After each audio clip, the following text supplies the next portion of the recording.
are she, her, and I'm one of the ministers of this community. As a congregation, we are continuing to explore our theme for the year, beginning again, seeing anew. Beginning again, seeing anew. Rather than seeking a return to the way things have been, to the way things were, we're challenging ourselves to seek new, uncharted ways of living in relationship with one another and the earth. All year long, we are opening our minds and our hearts to the practice of curiosity, looking at life from angles and depths that we hadn't considered before, staying curious about shifts in our own perspective and understanding. This adventurous undertaking isn't only taking place on Sunday mornings during the service. Outside of our services, we have a variety of opportunities to discover deeper spiritual meaning, partner in the work of justice, play, and connect. If you are just finding us and wondering how you can engage with the life of this community, I encourage you to reach out to our membership coordinator, Kelly Green. You can head to our public Facebook page and look for her comment and reply to that, or you can send her an email at kelly@uuccharlotte.org. Members and guests, if you are watching this service live on Sunday, October 17th, you can head to our public Facebook page to greet one another in real time. Welcome.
In 1723, a man named Adam Smith was born in a small fishing village in Scotland.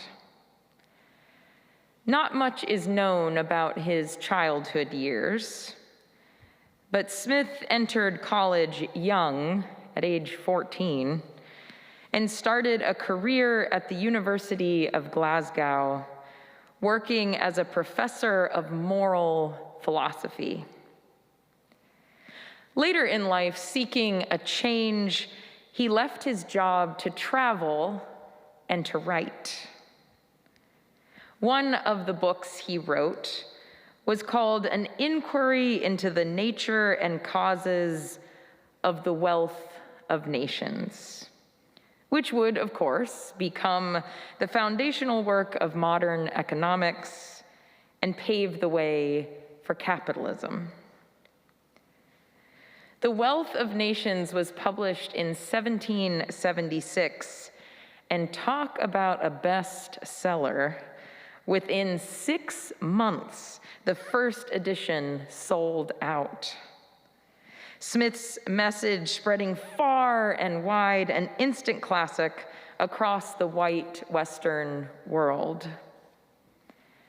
One of the more well-known points that Smith argued in that book was that people have a natural tendency towards self-interest. But, Smith said, there was good news. He argued that if you were allowed to focus on our self-interest, prioritizing profit for ourselves, a robust competition would grow organically between us, and as a result, a healthier and wealthier society would come about naturally. Less than a century after Adam Smith's bestseller hit the shelves, the British scientist Charles Darwin published a book that would become the foundation of evolutionary biology. Darwin would later credit Smith as one of his more inspiring influences. Darwin's work also got a lot of attention, predominantly in the white Western social circles, both good and bad press. We know that book today as On the Origin of Species. The full title was a bit more cumbersome: On the Origin of Species by Means of Natural Selection, or the Preservation of Favored Races in the Struggle for Life.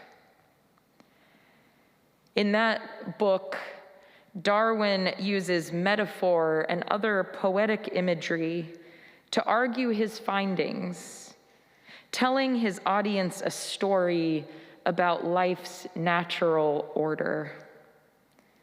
Based on expansive research and experimentation, Darwin used years of data to make his case for a theory he called natural selection. Essentially, resources are limited, and some life forms are better suited for their environment than others. These facts result in a perpetual life and death competition between creatures and organisms whose most basic instinct is a deep self-interest, fueling their struggle for survival. These two books and the men who wrote them are pillars of Western culture. Adam Smith was certainly onto something when he wrote about the intricacies of human self-interest. Charles Darwin's discoveries have furthered our scientific explorations in invaluable ways.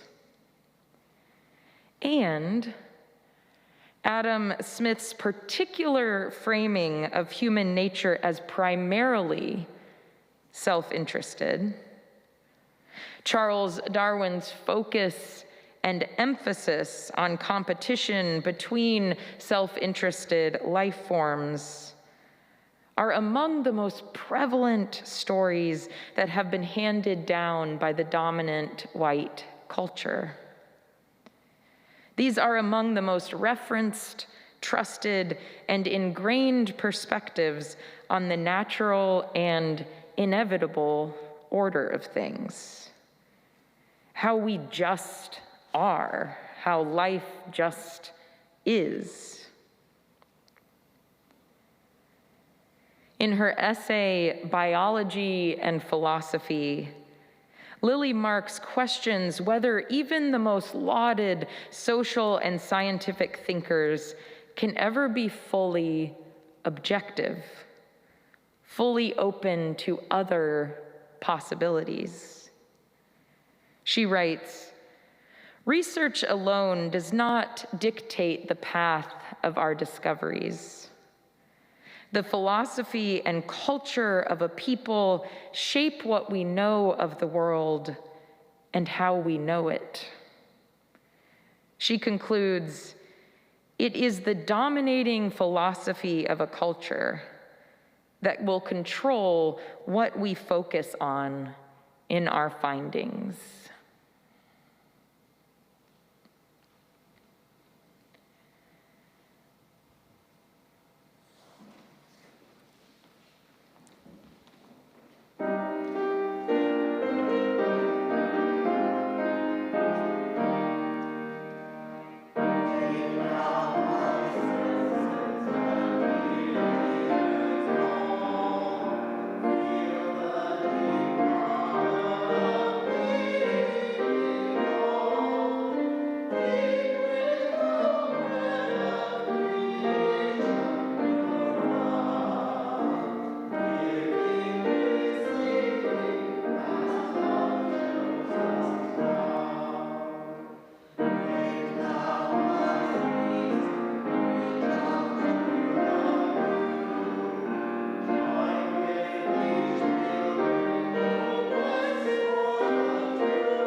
Good morning. My name is Richard Pratt, a member of this religious community.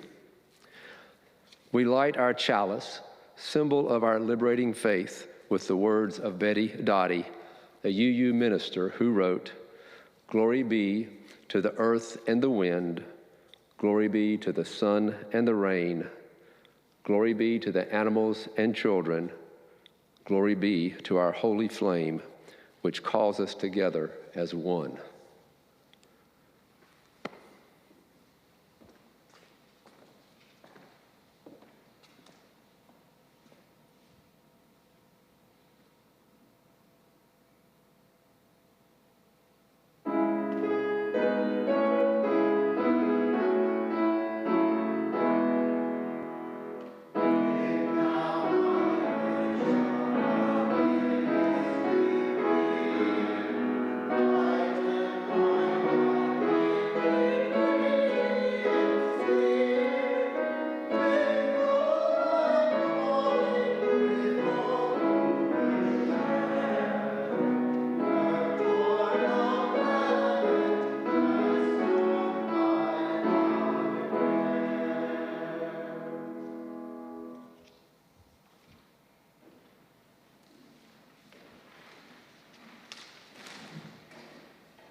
For a long time, most logging companies followed a specific practice for replanting after clear-cutting an expanse of trees. They wanted to maximize growth so they could maximize profit. So they looked to the most up-to-date scientific information they could access and acted accordingly. Stray saplings and other ground-level growth was cleared away, leaving the soil bare and open for new growth.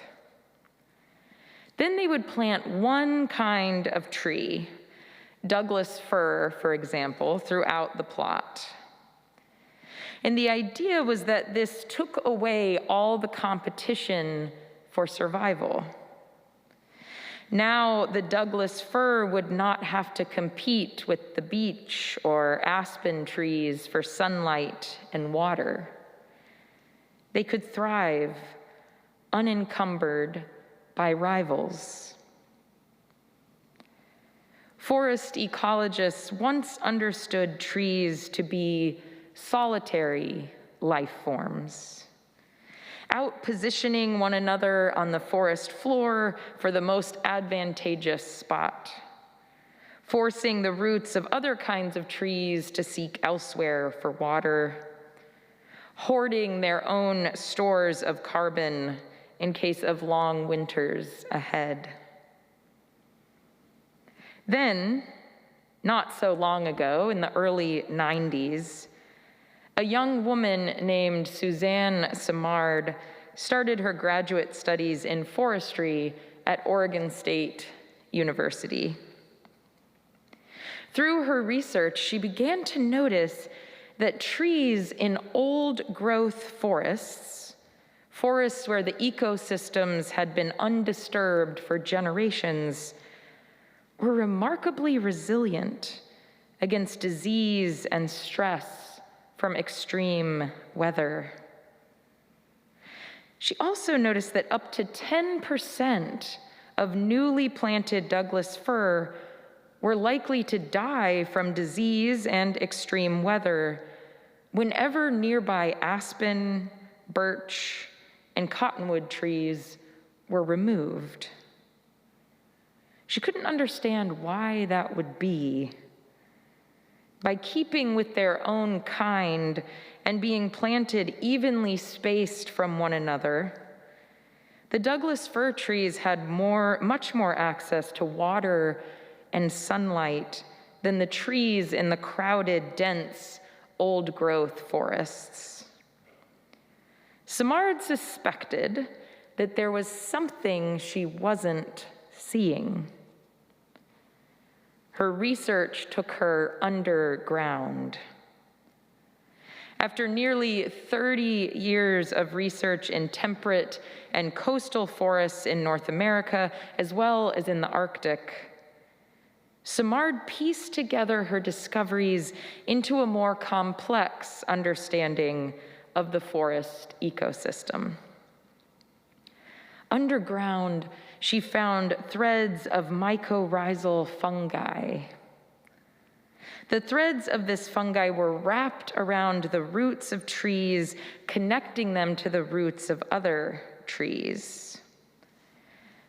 Douglas fir were not only connected with other Douglas fir trees, they were linked to countless other species, aspen, beech, cottonwood, and other plant life. And what Simard and her colleagues found was taking place within that web of connection was breathtaking. The trees were more than connected. They were sharing resources and information with one another. Older, healthy trees shared their water and nutrients with younger, less established trees, as well as with trees that were sick or dying. When one tree began to develop a disease or a threatening insect infestation, The infected tree sent hormonal signals through the underground network to warn others of the threat. In turn, the trees who received the signal began building up their defenses. And stunningly, when a tree died, it did not hoard its stores of carbon. Instead, Simard found at death, trees released the carbon they'd been storing back into the interconnected root system, passing on what sustenance they could to further the health and longevity of their neighbors. Faris Jabbour writes for an article in the New York Times Magazine, Simard and her peers have demonstrated that an old-growth forest is neither an assemblage of stoic organisms tolerating one another's presence, nor a merciless battle royale. It's a vast, ancient, and intricate society. There is conflict in a forest, but there is also negotiation, reciprocity, and even selflessness. 30 years later, Simard now finds herself reminiscing on the early days of her research. She says, I was taught that you have a tree and it's out there to find its own way. Simard remembers how derisive some of her older male colleagues were when she first began her research. Some complained that she was forcing her personal sentiments onto the data, seeing what she wanted to see. They told her, why don't you just study growth and yield? But Simard says, I was more interested in how these plants interacted, adding, they thought it was all very girly.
In 1979, activist and author Audre Lorde was invited to take part in a New York University Institute for the Humanities conference. Lorde was asked to participate as part of a panel discussing the role of difference within the lives of American women. She was the only woman who was Black or gay on a panel exploring diversity. In fact, with the exception of 2 other presenters in the entire conference, all the other speakers were white, straight, cisgender, highly educated, middle-class, US-born women. As you might imagine, the irony of the lack of diversity represented on a panel exploring diversity became the inspiration for Lord's talk. She spent her time speaking about the ways we have been taught to reluctantly tolerate or downright fear our differences in experience and perspective as threats rather than avenues of possibility. And our reading is an excerpt from that talk.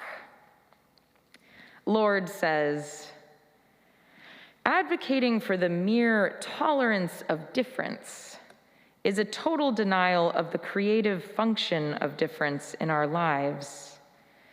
Difference must not be merely tolerated, but seen as a fund of necessary polarities between which our creativity can spark. Only then does the necessity of our interdependency become unthreatening. Only within that interdependency of different strengths, acknowledged and equal, can the power to seek new ways of being in the world generate.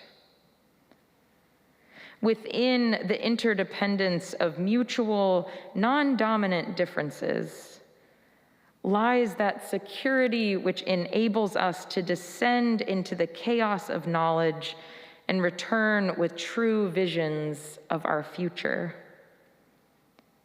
We have been taught either to ignore our differences or to view them as causes for separation and suspicion, rather than as forces for change.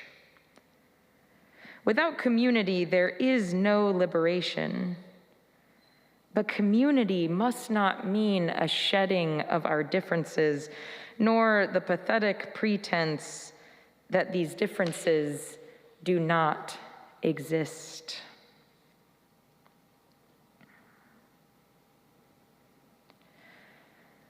Culture shapes how even scientific discoveries are framed. What is emphasized, what is ignored. We've inherited stories that emphasize self-interest, stories that focus our attention on a contest for survival. Stories that privilege competition as the most vital means of innovation and creativity. We've inherited a way of seeing ourselves and the world that downplays and discourages our inherent capacity for collaboration. A framework that prioritizes self-interest, that ignores, even belittles our interdependence with one another and the earth. It's when we emphasize collaboration that a new idea, a new perspective is not rejected as a threat to the established order, but received with curiosity as another possibility.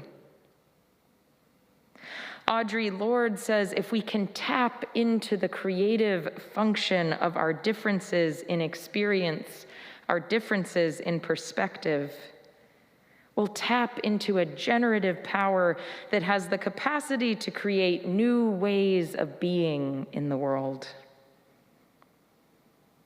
Like that intricate web of living mycorrhizal thread that mingles the individual lives of trees into one shared communal life underground. What if it were possible, every once in a while, when the lighting was just right, what if it were possible to catch such a glimpse of our own interconnectedness?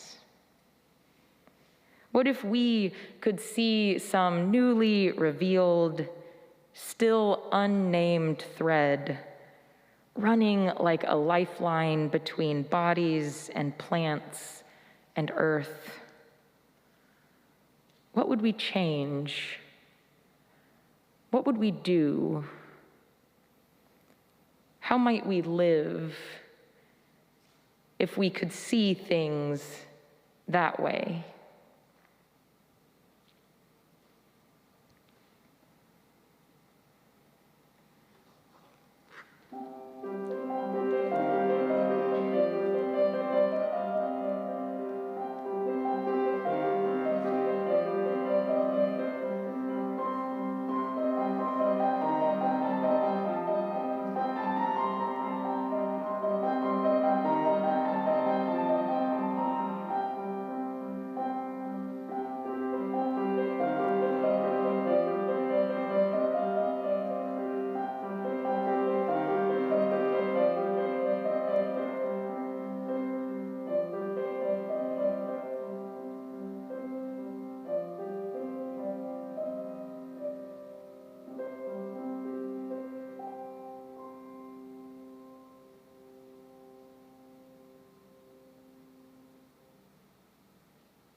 Like the forestry ecologist in Eve's reflection, over the last several years, my perspective on the environment and global warming has changed.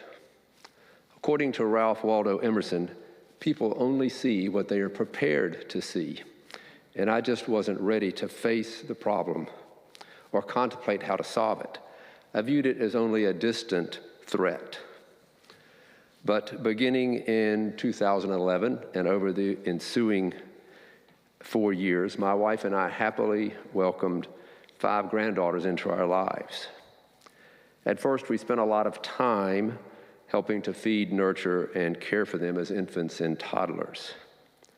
But over the ensuing 10 years, I have watched as each child has developed into her own unique person with their own interests, curiosity, and dreams about the future.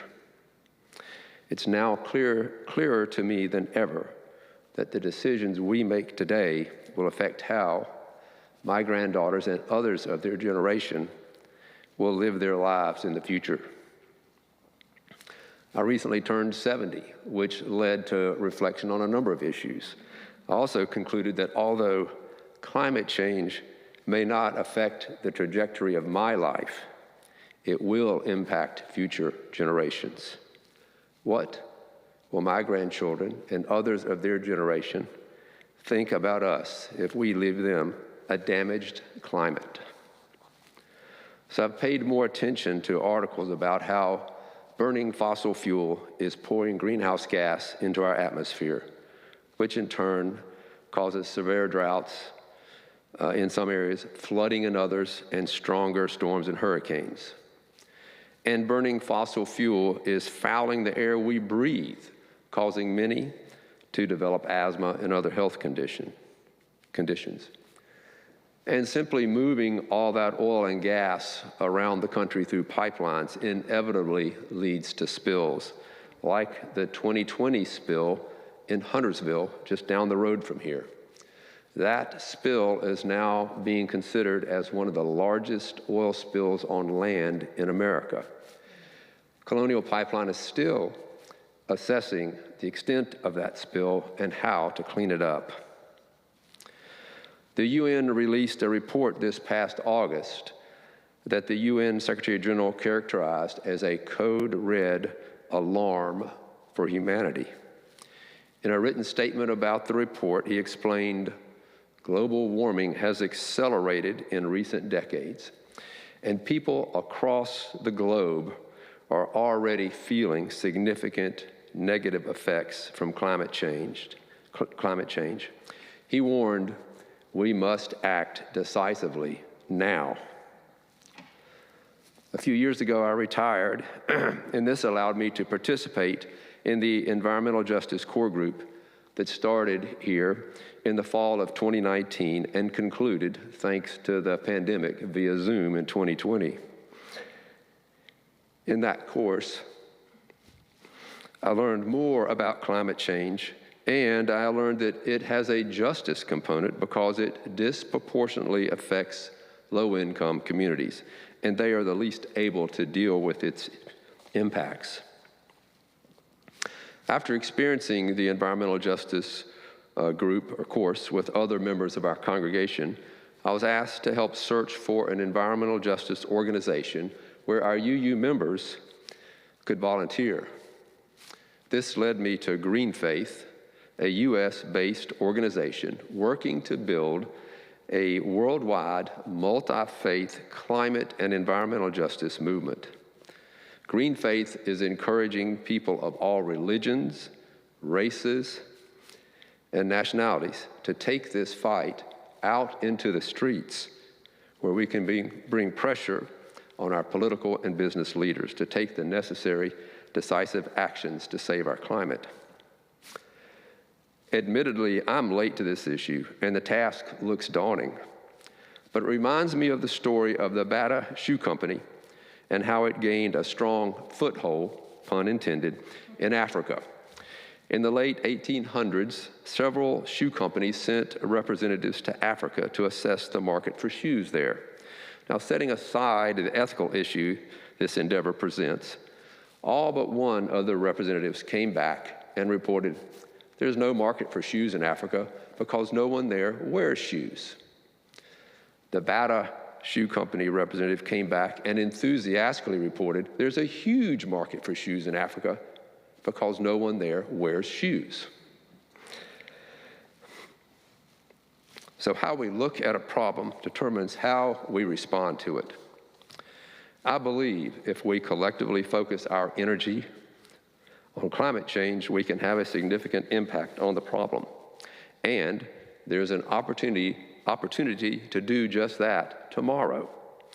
Many of you know the Reverend Amy Brooks Paradise, a local Unitarian Universalist minister who has led services in this sanctuary. Now, she is the Green Faith organizer for this area, and in that role is organizing a Faiths for Climate Justice rally to be held tomorrow at noon in the Charlotte-Mecklenburg Government Center Plaza. The goal is to tell our leaders that destroying the planet is against our faith. Amy is inviting members of Charlotte's churches, temples, synagogues, and mosques to help send this message. There will be music, speakers, and hopefully lots of people. Green Faith has organized over 400 rallies like this around the globe for tomorrow. So I invite you to join me and other members of the UU members to raise up our voice at this rally. For more details about the rally or how to contact me if you have questions, please see this week's Currents or our UU member Facebook page.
I invite you now into a time of meditation. You may wish to close your eyes, feel your feet on the floor, deepen your breath.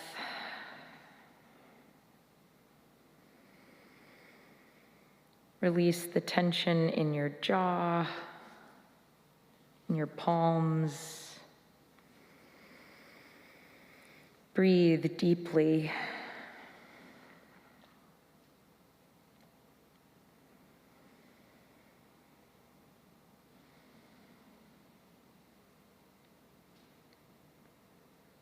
When I Am Among the Trees by Mary Oliver.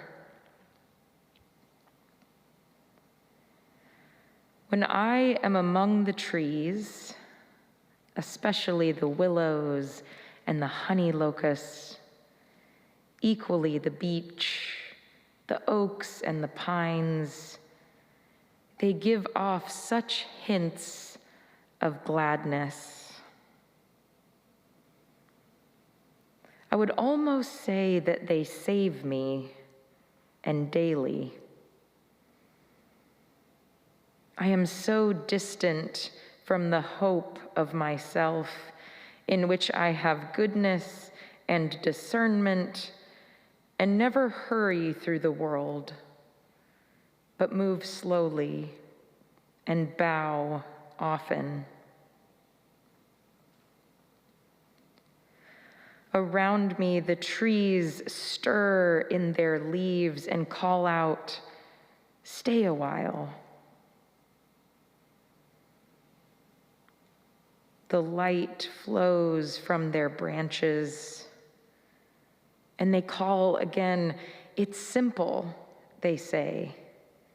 And you too have come into the world to do this, to go easy, to be filled with light,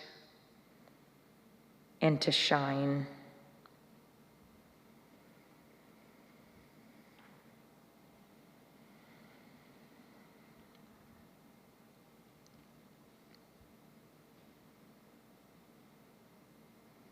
Amen.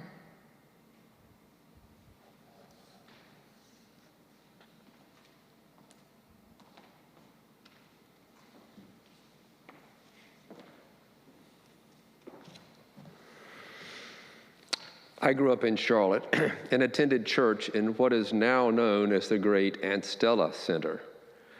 Like many other families in the 1950s, we attended church every Sunday, whether we were in town or not, in an effort to earn perfect attendance pins each year. So as a child, I attended churches at the beach while on vacation, in the mountains when visiting my grandparents, and even in New York City when my family drove there to visit the 1964 World's Fair. Now, I remember seeing some interesting things at the World's Fair, such as the then new Ford Mustang. But I also remember attending the church in New York City of Dr. Norman Vincent Peale, a nationally known minister at the time. Surprisingly, what I remember about that service is what he said before they passed the offering plate. Now remember, this is 1964, when the federal minimum wage is $1.15.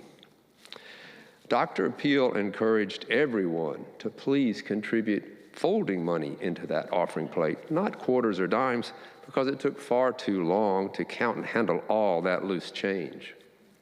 So can you imagine what he might say in today's world of electronic payments? Surely he would encourage contributions by any form of electronic means directly to the church's account, and he would probably encourage everyone to round their contribution up to the nearest $10. So since this is a virtual service, we are not passing the offering plates, but remember, you can contribute to our religious community electronically by texting, by Venmo, or through a web link, all as detailed on the UUCC webpage. Just click on the Give tab in the orange bar near the top of the main page. And thank you for your generosity.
Good morning.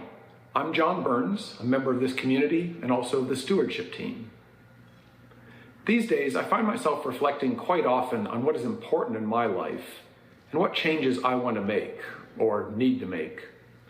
It feels like much of life as I know it has been called into question, and I'm looking for safe harbor in very choppy waters. Experiences are increasingly more valuable to me than possessions, and most often those experiences involve being with others. I do enjoy watching an occasional movie or sporting event on my own, but that doesn't stay with me and nurture me the way interacting does. When I step back and look at where I find positive and sustaining interactions, this community is near the top of my list. Apart from Sunday services, I volunteer on support teams like stewardship, I accompany the choir and do solo work, I design puzzles for youth and adults, I build balloon arches and watch kids pop them with glee at the end of a festival, and these things add richness and depth to my life. I give, but I also receive, and what I receive is enduring experiences and insight rather than slick packaged goods. I want to encourage each of you to seek out the deeper connections available in this community and hope that you find, as I have, that investment here provides exceptional returns. Thank you for your support.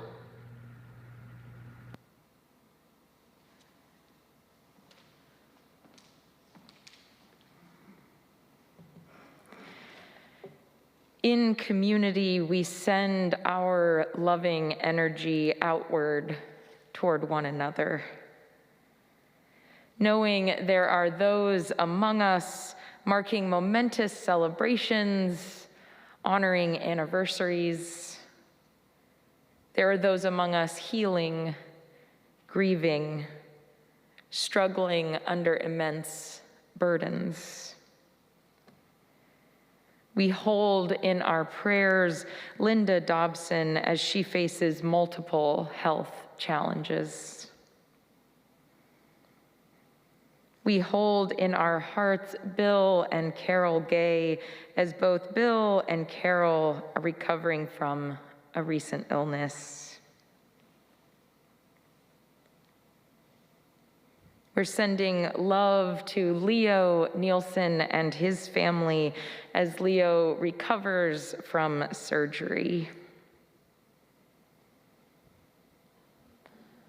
Whatever you carry with you this morning, may you feel held by the love of this community.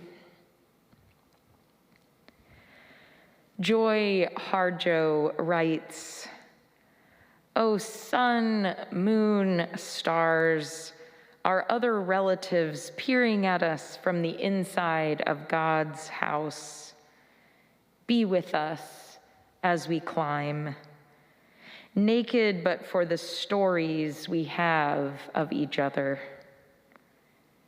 Keep us from giving up in this land of nightmares, which is also the land of miracles. Be well and reach out when you need us."